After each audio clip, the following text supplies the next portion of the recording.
D'abord, cette initiative est bonne puisque depuis les célébrations liées aux 40 ans du traité de l'Élysée, donc en 2003, il n'y avait pas eu de conseil de ce type faisant à la fois le bilan de ce qui avait été arrêté et faisant également des propositions. Alors qu'est-ce qu'on peut retenir? On peut retenir qu'il y a, et c'est l'aspect positif, toute une série de propositions concrètes. Je pense par exemple à celles qui concernent la recherche en matière médicale, donc ça je trouve que c'est très positif. Même chose concernant, si vous voulez, la coopération en matière économique, il y a aussi des propositions. Renforçons notre coopération au sein de l'Eurogroupe.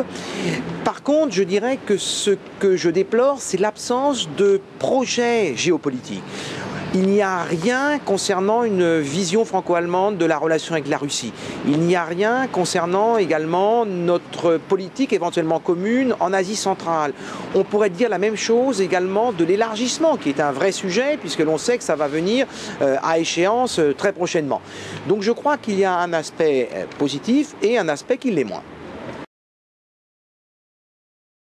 Évidemment, il y a une nouvelle donne avec cette relation nouvelle avec la Pologne.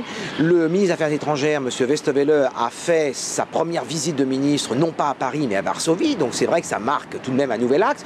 Ceci étant, ce n'est pas pour cela que la relation franco-allemande est moins importante. Ceci étant, elle est nécessairement relativisée pour d'autres raisons. Et dans l'esprit de l'Allemagne, la Pologne est également un partenaire important.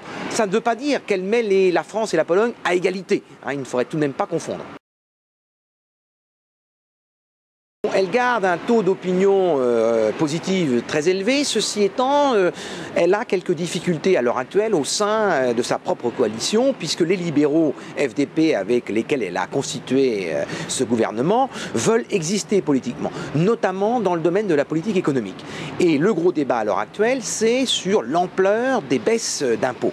Et là, on voit bien qu'il y a divergence au sein même du gouvernement. Donc il y a quelques difficultés. Sur l'Afghanistan, on pourrait retrouver également des nuances. Donc finalement, on peut dire que l'alliance avec les libéraux, pour Mme Merkel, est presque plus difficile que celle qu'elle avait constituée avec les sociaux-démocrates.